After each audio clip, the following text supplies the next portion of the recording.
Here's who shouldn't do intuitive eating. I'm Tiffany North. I am certified in intuitive eating. I wrote a book called Enough, Heal Your Relationship with Food and Body Using Attachment Theory. And intuitive eating is not for everyone. It's something I really love and value, and it really helped me a lot. And yeah, it's not for everyone. So let's talk about it. So if you're in recovery from an eating disorder, specifically if you're in recovery from a restrictive eating disorder, intuitive eating might not be for you. And here's why. Often when we've restricted food to a certain point, we might not have hunger signals anymore. Your body at some point just shuts them off. And like, this isn't really helping me. I'm wasting energy on this. I'm just going to turn it off. So you're not having hunger signals either due to a restrictive eating disorder or just due to like your physiology. Some people literally don't have like the hardwire ability to send hunger signals. Maybe you had a surgery, right? There's certain surgeries that would disrupt that. And there's even medications that will disrupt that. So if you're not feeling your normal hunger signals, it's not for you. We need to work on a way that you're going to eat consistently and know that you're getting enough food before we can kind of throw you into the deep end with just like, hey, what's your body saying? Because if your body's not telling you to eat, you'll be like, well, I'm not hungry.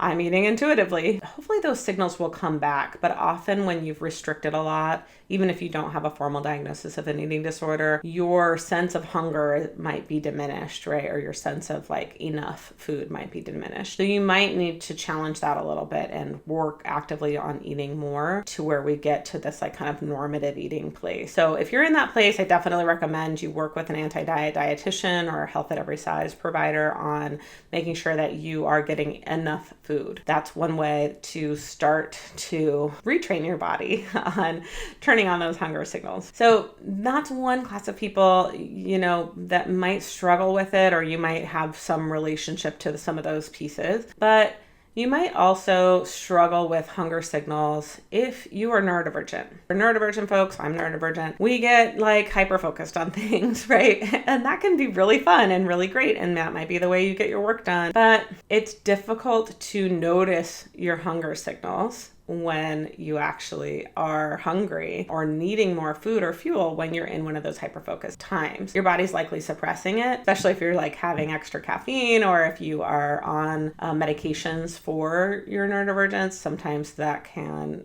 also suppress your appetite. So if your appetite's suppressed or if it's difficult for you to notice, intuitive eating might not be for you. And if you are doing intuitive eating, recognize that you're going to have these barriers and that it's important to find ways to make sure that you're getting in enough consistently so that your body can trust that it will get enough food and send you those signals, and then you're going to have enough energy and all of those pieces. That's a big part of body attunement, is your body trusting you and actually checking in and listening to those cues. Lots of different aspects of intuitive eating. I'm just talking sort of about an entry point to intuitive eating. So again, if you have any of these things, it's not that intuitive eating totally isn't for you. You shouldn't do it. It's just like we need to think about how to support you in these ways that might be a barrier to intuitive eating. But another time is when you're really activated, when you have trauma happening. If you are in fight, flight, freeze, fawn, a lot of the time, digestion isn't going to be prioritized. So your appetite's likely going to be suppressed. If you're somebody who's healing from some big trauma, or if you're just your nervous system's not regulated, not supported, then you might not be able to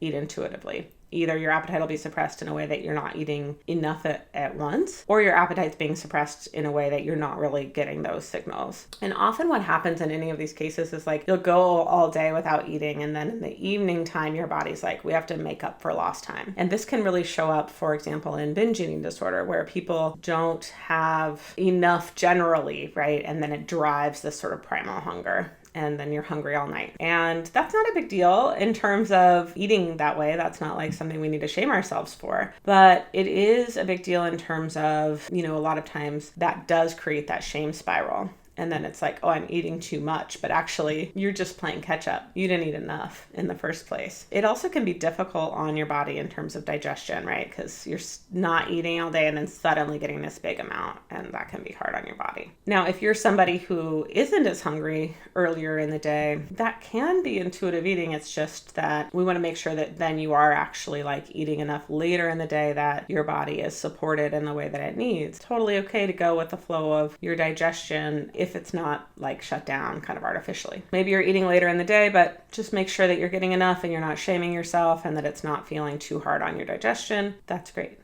All right, there's one other thing I want to mention, which is food access. So if you're somebody who has a lack of access to food and you have food scarcity in your life, or you've had it previously. So if you have it currently, recognize that it may be difficult to eat intuitively if you don't have access to food when you need it, when your body is wanting it. And so we want to let go of any shame around that. We want to make sure that you're focused, rather than focusing on, am I eating sort of like correctly or intuitively or something along those lines, that you are making sure that you're eating when you can and focusing on accessing food. This country, especially in the US, things are, getting really difficult for many people. I could, go on about that all day. But, just even like the price of gas and groceries has gone up significantly. And so there's going to be more food scarcity. We want to be really kind with ourselves and other people and focus on getting our needs met first. Our basic needs have to be met first before we can really focus on intuitive eating. So just recognize that might come into play for you. If you're interested in intuitive eating, you can reach out to me personally. You can check out my book, Enough, Heal Your Relationship with Food and Body Using Attachment Theory.